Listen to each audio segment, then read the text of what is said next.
Hey everyone, welcome back to Fix Your Apps. Today, we're going to walk you through how to set up Truecaller on iPhone so you can identify unknown callers and block spam. Let's get started right away. Method 1, enable caller identification.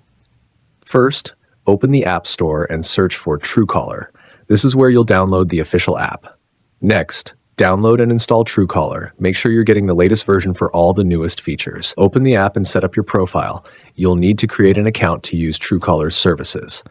When signing up, choose email instead of Facebook. This gives you more privacy and control over your account. Verify your account as prompted. This quick step helps keep your account secure and active. Now, open your iPhone Settings app. We need to give Truecaller permission to identify calls. Scroll and tap on Apps, then Find and tap Phone. This is where all your call-related settings are located. Select Call Blocking and Identification.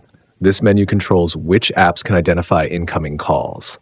Finally, enable all Truecaller toggles. This allows the app to work its magic when calls come in. Method 2, search unknown numbers. Launch the Truecaller app. You'll see the main screen with your recent calls and a search bar. Tap the search bar at the top. This is where you can manually look up suspicious numbers. Type in the phone number you're curious about. Enter it exactly as it appears in your call log. Hit search. Truecaller will now check its database for information about that number. If you're using the free version, watch the short and this is how Truecaller supports its free service. After the ad finishes, close it. You'll then see all available details about that phone number. Thanks for watching, and be sure to subscribe to Fix Your Apps for more helpful app setup guides.